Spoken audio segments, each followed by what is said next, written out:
እንደ ውሻ መጮህ ባልተጠበቀ ፍጥነት መሮጥና ኢንተርኔትን በሰከንዶች ውስጥ ማጥለቅለቅ የተካነበት ነው። ይህ ሰው ማን እንደሆነ ግልጽ ነው። አይሾው ስፒድ የዲጂታሉ ዓለም እብድ፣ የሮናልዶ ቁጥር አንድ አድናቂና አሁን ደግሞ አፍሪካን እያናወጠ ያለ የኢንተርኔቱ ንጉስ።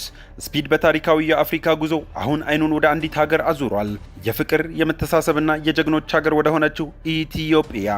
አዲስ አበባን ሊያናውጥ ጥቂት ቀናት ብቻ የቀሩት ይህ የ20 ዓመት ወጣት ከኦሃዮ ተራ ሰፈር ተነስቶ እንዴት የዓለምን ወጣቶች በቁጥጥር ስር አደረገ?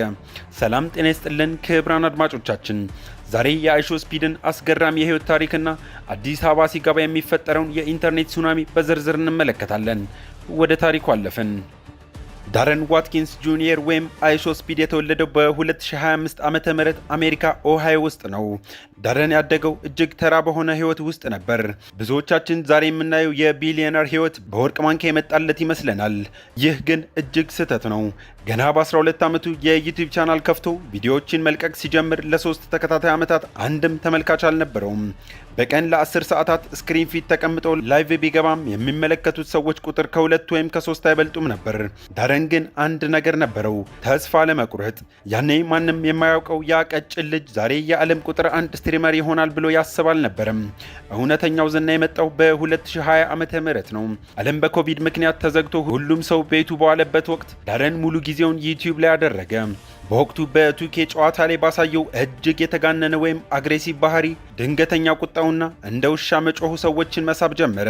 ሰዎች ይህ ልጅ እብድ ነው ወይስ እውነቱን ነው ብለው መጠየቅ ጀመሩ።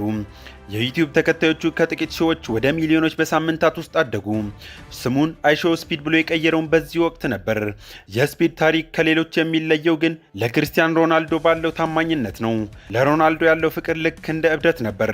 ሮናልዶን ለማግኘት ያደረገው ጥረት በስታዲየሞች ውስጥ የፈጠረው ግርግርና በመጨረሻም ፖርቹጋል ላይ ሮናልዶን አግኝቶ መሬት ላይ ተደፍቶ ያለቀሰበት ትዕይንት ስፒድን ከዲጂታል ዓለም አውጥቶ የዓለም አቀፍ ዝነኝነት ማማ ላይ ሰቀለው።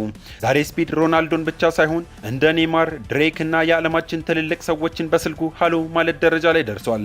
አሁን ግን ስፒድ አዲስ ጀብዱ ጀምሯል። ስፒድ ዳዝ አፍሪካ። እሱ እንደሚለው አፍሪካ ቤት ነች። የዲኤንኤ ምርመራ ካደረገ በኋላ ስሮቹ ከናይጄሪያ እንደሆኑ ቢረዳም ለጠቅላላው አህጉር ያለው የተለየ ፍቅር ነው። ጉዞውን በአንጎላ ጀምሮ ደቡብ አፍሪካን አዳርሶ አሁን ደግሞ ወደ ምስራቅ አፍሪካ፣ ወደ ጥቁር ህዝቦች ኩራት ወደ ኢትዮጵያ አይኑን ጥሏል። ኢትዮጵያውያን ወጣቶች የስፒድን ላይቭ በመስቀል አደባባይ ለማየት የሚከሰትበትን ቀን ቆጠራ ጀምረዋል። ስፒድ አዲስ አበባ ሲገባ ምን አይነት እብደት ይፈጠር ይሆን? የኢትዮጵያን እንጀራ ሲቀምስስ ምን ይል ይሆን? አያሌ ሰው በጉጉት እየጠበቀ ነው። ትላንት በደቡብ አፍሪካ ኬፕ ታውን ስፒድ አዲሱን ዓመት 2026ን የተቀበለው በአፍሪካ ምድር ነው። በደቡብ አፍሪካ በነበረው ቆይታ ልክ እንደ ልማዱ ከ100 ሺህ በላይ ሰዎች በቀጥታ ስርጭት ወይም ላይቭ እየተከታተሉት በኬፕ ታውን ጎዳናዎች ላይ ሲሮጥና ከታዋቂ የደቡብ አፍሪካ አምፒያኖ ዳንስ ጋር ሲያብድ ታይቷል።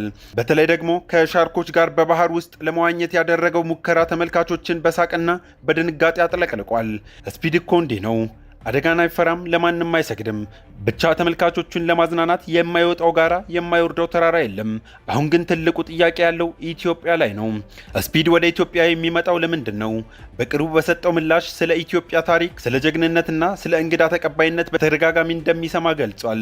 ስፒድ አዲስ አበባ ሲገባ በመስቀል አደባባይ አሊያም በፒያሳ ጎዳናዎች ላይ በሺዎች ከሚቆጠሩ ወጣት ደጋፊዎች ጋር እንደሚገናኝ ይጠበቃል። ቆይ ግን ስፒድ የኢትዮጵያን እንጀራ ሲቀምስ ምን አይነት ሪያክሽን ይኖረው ይሆን? የሀገራችንን መጠጥ ሲጠጣ አሊያም እስክስታ ለመምታት ሲሞክር የሚያሳዩ ቪዲዮዎች ኢንተርኔቱን እንደሚያጥለቀልቁት ጥርጥር የለውም። ይህ ጉብኝት ለኢትዮጵያ ወጣቶች ትልቅ ትርጉም አለው።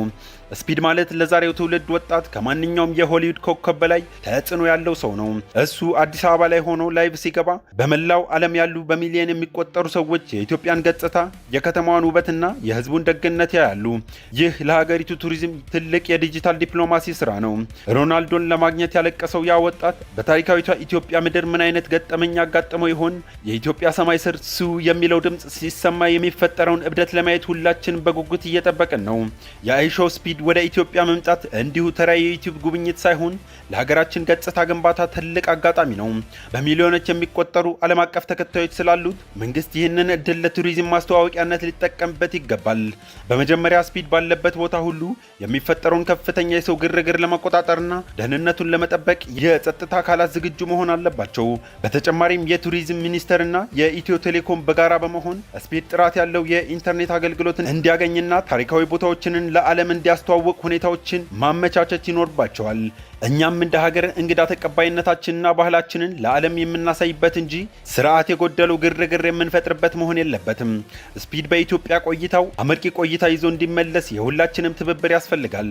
ስፒድ የኢትዮጵያን ባንዲራ ለብሶ አዲስ አበባን ሲያናውጥ ማየት የብዙዎቻችን ህልም ነው። ታሪኩ ገና አልተጠናቀቀም። ስፒድ አዲስ አበባ ሲገባ የሚፈጠረውን አነጋጋሪ ክስተት ለመከታተል ቻናላችንን ሰብስክራይብ በማድረግ ቤተሰብ የሆኑ የአፍሪካ ጉዞ ይቀጥላል። የስፒድ እብደትም እንደዛው። አበቃን። ሰናይ ጊዜ